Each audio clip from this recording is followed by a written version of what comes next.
Senhoras e senhores, eu sou o Tadeu Rodrigues, esse é o podcast literário Rabiscos. Obrigado você que chega toda semana comigo. Obrigado de coração quem compartilha, quem curte, quem nos dá as 5 estrelinhas aí no Spotify, quem favorita no Deezer, no iOS, ajuda pra caramba a gente. Então, faça isso, por favor, se você gosta do programa, se você quer que ele continue, dá uma força aí pra gente, dá uma moral. É rapidinho, não custa nada, é gratuito, e é isso. Obrigado mesmo.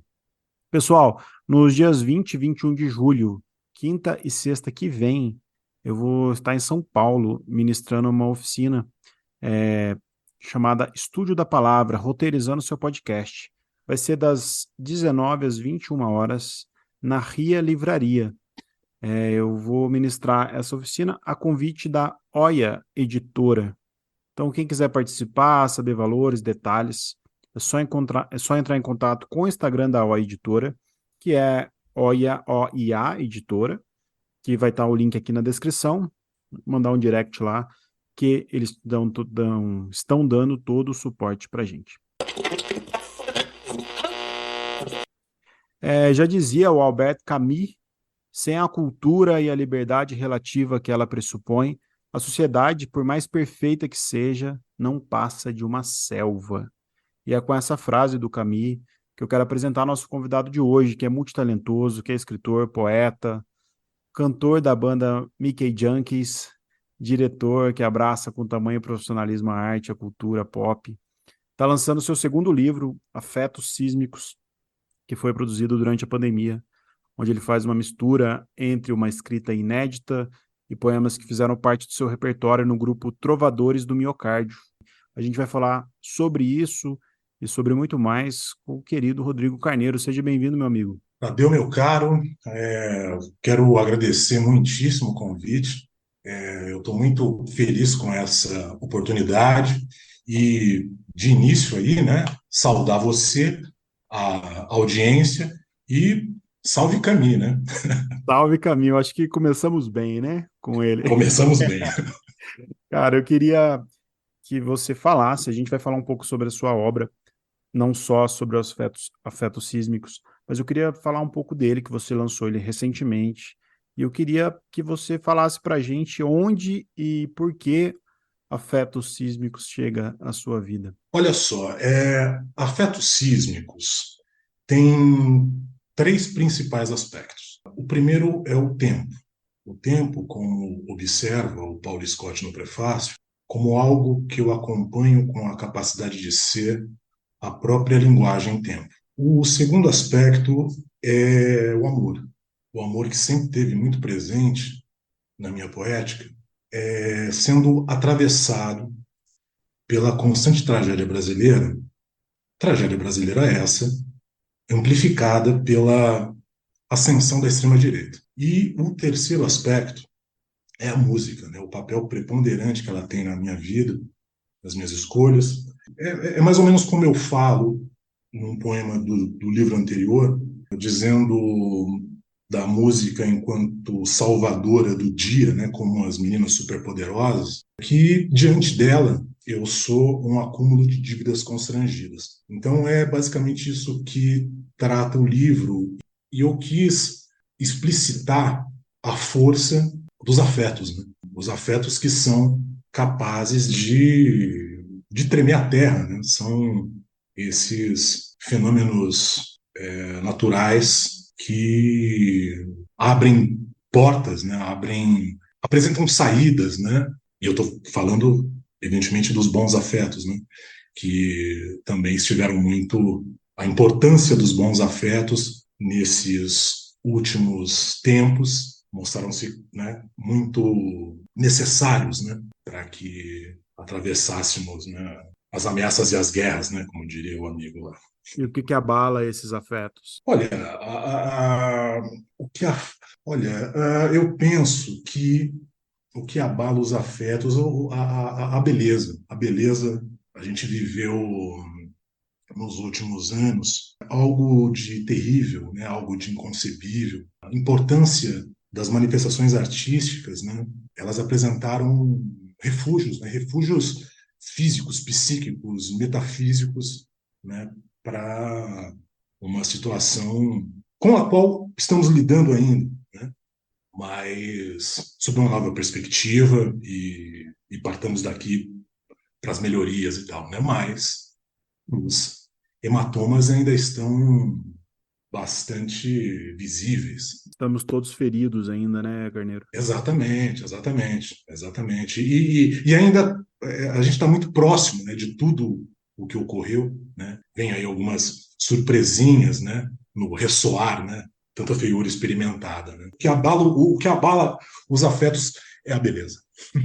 Você que vem da música, né? Você é crooner de uma banda e o Afetos Sísmicos, ele chega um livro de uma performance litero-musical, junto com o músico Paulo Beto. Como que é esse encontro e como que você fez isso funcionar? O afetos sísmicos, a performance poética, é algo que eu estou aqui ainda sob impacto. A apresentação que fizemos recentemente, a coisa de 2 semanas. Paulo Beto é um amigo querido, é um artista com uma linguagem muito própria, um estudioso das questões ligadas aos sintetizadores e à música estranha.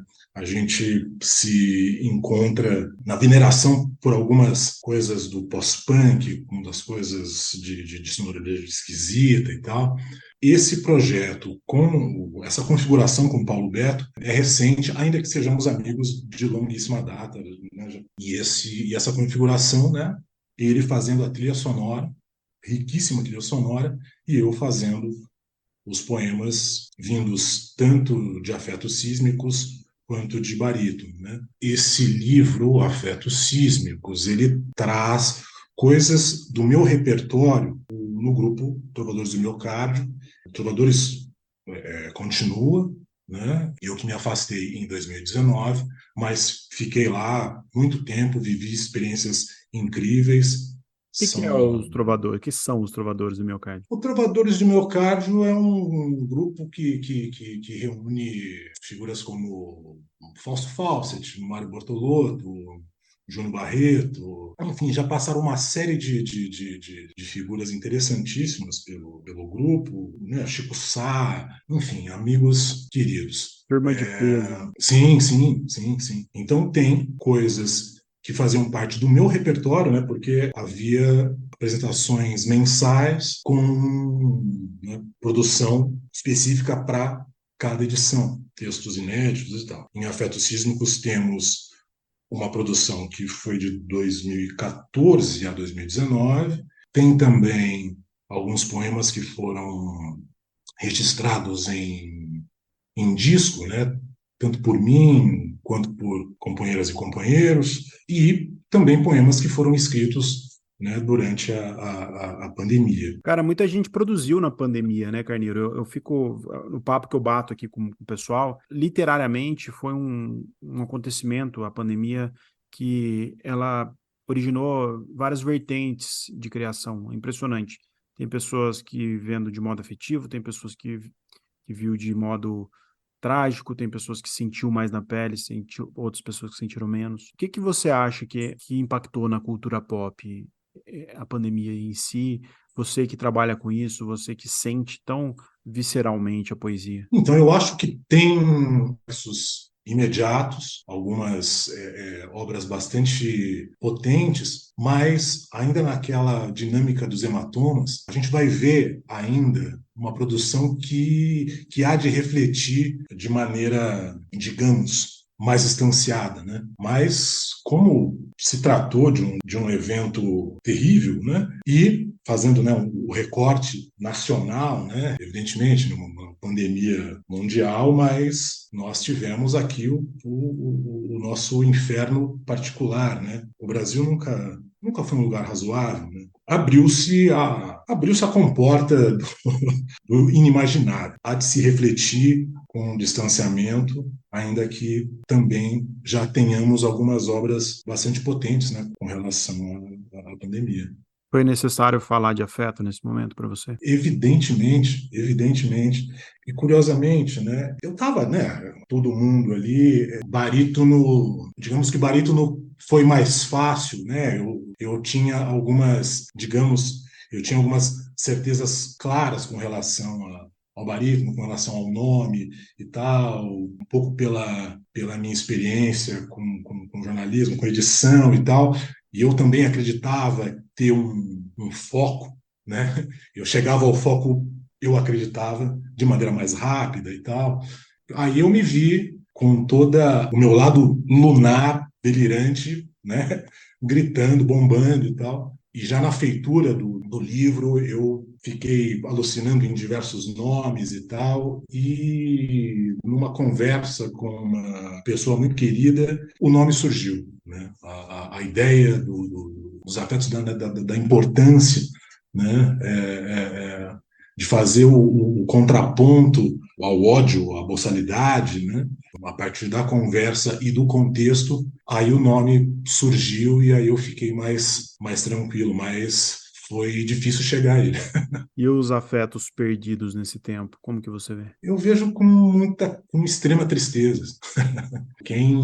As pessoas que foram assassinadas, né? Para usar o termo correto. Né? As pessoas foram assassinadas, as pessoas foram assassinadas, né? Entes queridos foram exterminados. Eu dedico o livro, né? À memória de tanta gente. E eu quero, né? De alguma forma, é um brinde à memória de quem tombou, né? E muita gente tombou de maneira, né? Sabemos, né? Que uma série de mortes poderiam ter sido evitadas, né? Carneiro, você, analisando sua obra, você vem dessa poesia falada, você vem da música, o seu primeiro livro chama Barítono, você vem da poesia dentro desse universo que te fez criar de modo tão importante. E como que as suas obras se comunicam, ponto, ou de algum determinado modo de ver a arte? Interessante.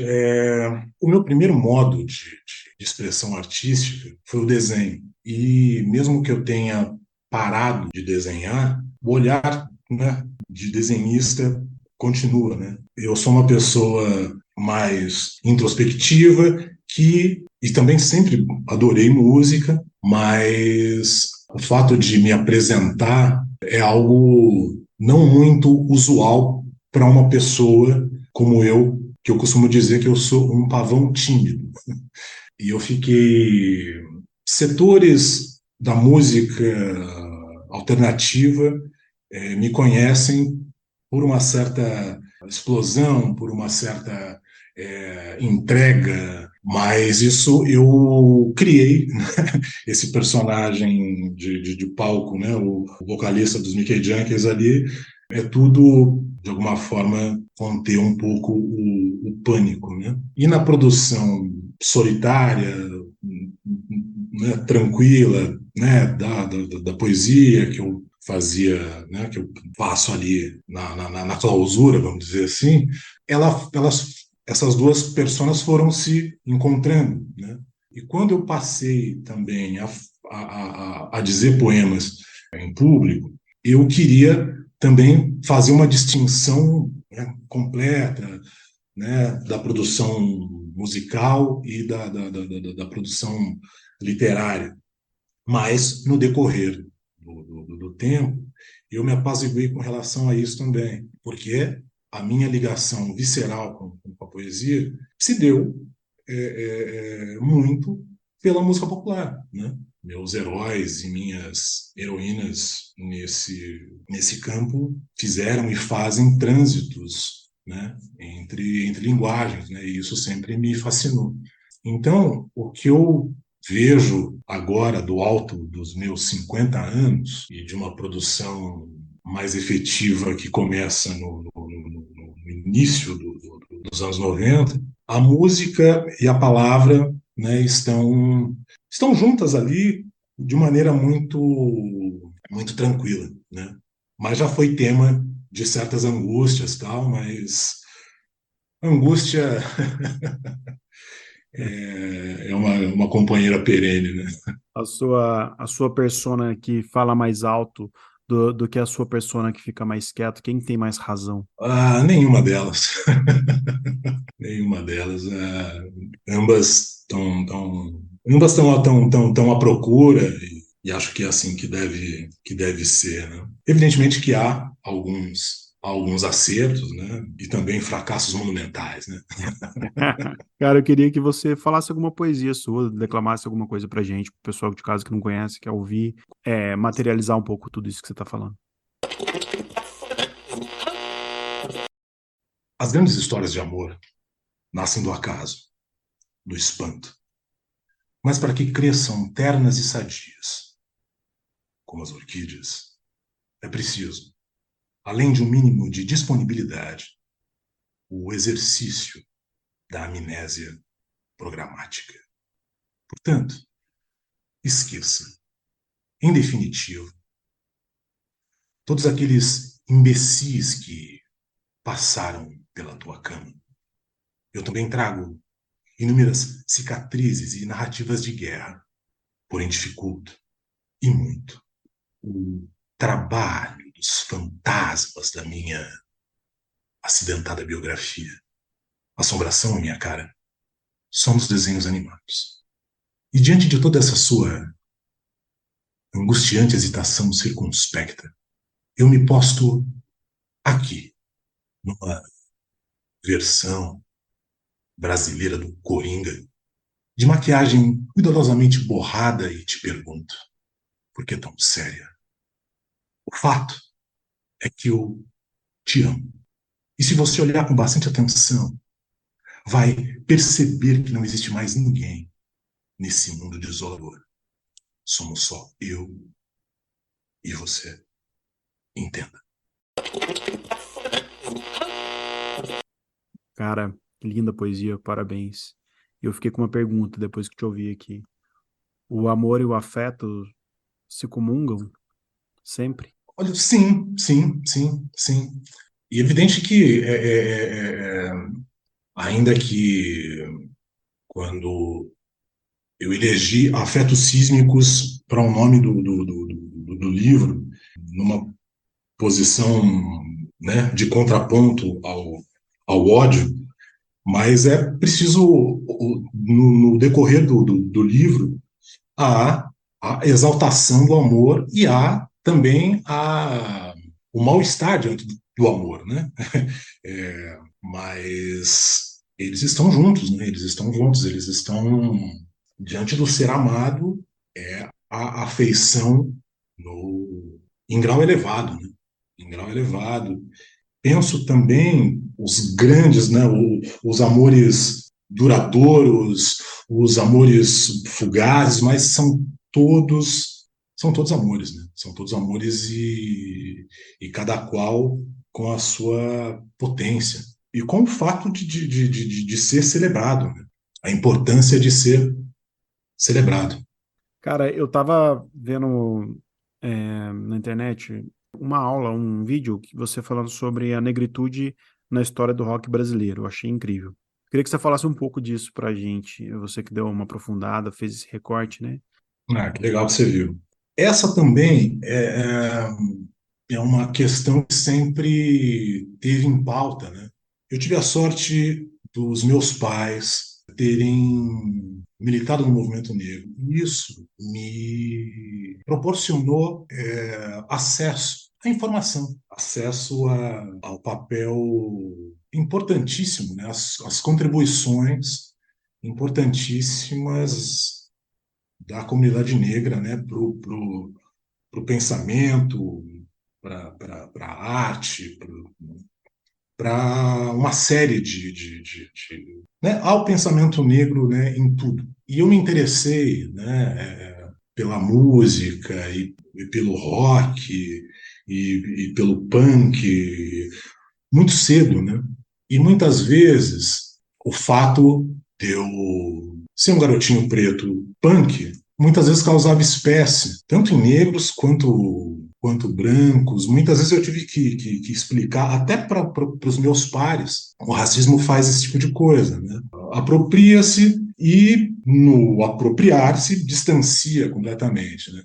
Então, muitas vezes meus pares não faziam uma conexão de figuras como Little Richard, como Fats Domino. O rock é preto. E nesse vídeo, né, nessa videoaula, fui ali a uma coisa que sempre me foi muito, muito cara, né? A contribuição preta para a cultura pop, né? E eu fiquei muito comovido com a repercussão desse vídeo, onde, né, eu pude visitar algumas figuras, né, importantíssimas, né, para a história do rock brasileiro, né? E eu acho muito salutar que a informação, né, a informação tem circulado, né? O Paulo Scott falou uma coisa muito interessante, né, que o Brasil só vai ser e está sendo explicado pelos intelectuais e pelas intelectuais pretas, pelas intelectuais e pelos intelectuais indígenas. A chegada dessa gente à universidade tem apresentado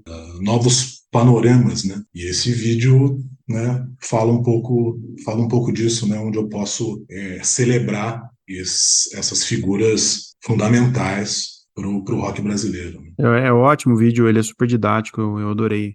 Eu vou até colocar no link aqui na descrição pro pessoal que tá ouvindo a gente quiser assistir.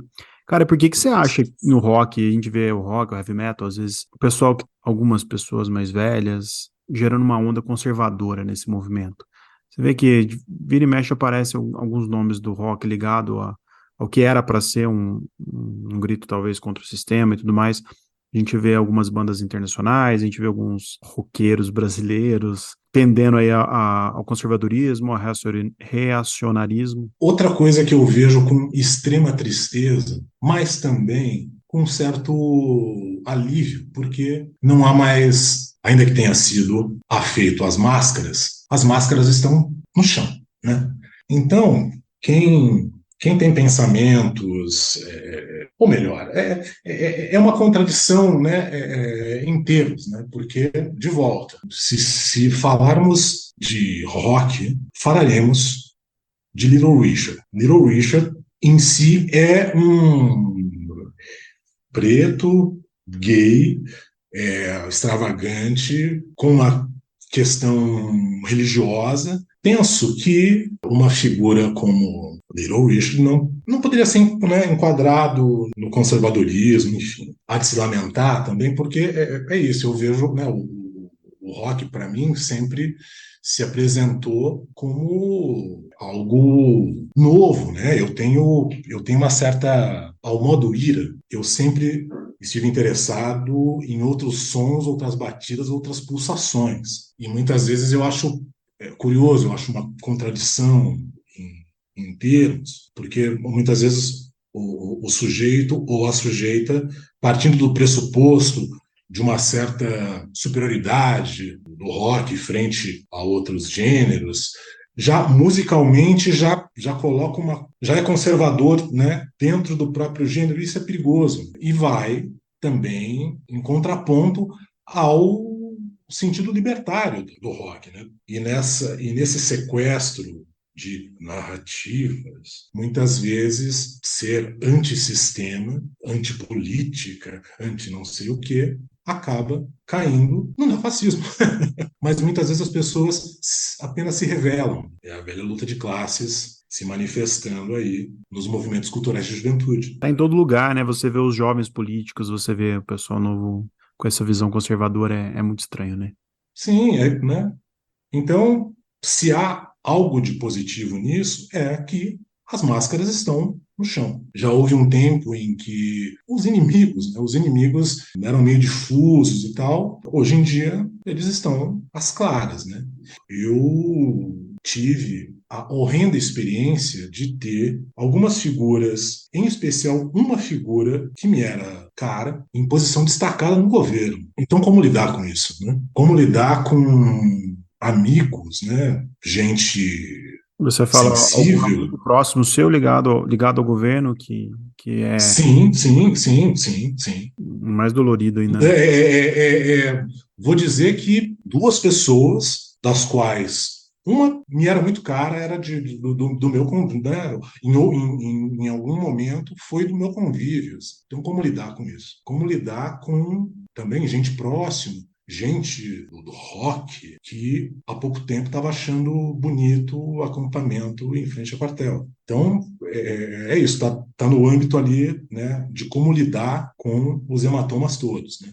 Vamos resistindo, né? A gente luta, né? Não é... Trabalhar com arte, a gente vai se desafiando, não tem jeito. Para a gente ir para a reta final aqui, onde que o pessoal encontra seu livro, a sua banda, vocês tocam aí em algum lugar fixo? Como é que é isso? Onde o pessoal te acha? Olha, os livros estão no site da Destemida, editora Terreno Estranho, Ótima e editora. é incrível. Estou tenho essa paixão pela palavra falada, me apresento ao modo spoken word, né, desde os anos 90, mas precisou que a editora Terreno Estranho surgisse no horizonte para que eu publicasse um desses encontros astrais.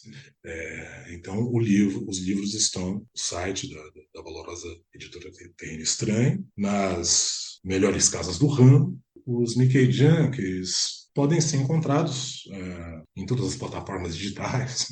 É uma banda antiquíssima, né? Mas bastante também afeita à dinâmica das redes, né? Então, o Instagram dos Mickey Junkies, o Facebook dos Mickey Junkies, as pessoas podem encontrá-los lá, uma série há citações em livros, em documentários, enfim. Quero também aproveitar aqui e reiterar o meu amor aos Mickey Junkies, né? E temos aí também esse trabalho com Paulo Beto, né, que a audiência aguarde novidades, né? Teremos, e quero dizer aqui que ainda estou sob o impacto da apresentação, que foi muito forte. Foi agora, né? Foi dia 20, Agora, foi dia 24 de junho, pouco tempo. maravilhoso. Tá de Faço ressaca ainda. assim. Sim, sim, sim. Eu vou colocar os links todos que o Carneiro tá falando, então, aqui na descrição. E, cara, quero te agradecer enormemente. Que programa gostoso de fazer.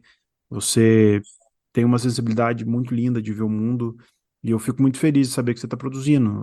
Pessoas como você, que tem o jeito de encarar a vida dessa forma, o jeito de lidar com a arte, com esse respeito todo, tá produzindo. Eu acho que a gente só tem a ganhar. Pô, obrigado. Obrigado mesmo pelo papo e sinta-se com a casa aberta quando tiver novos projetos, novos livros.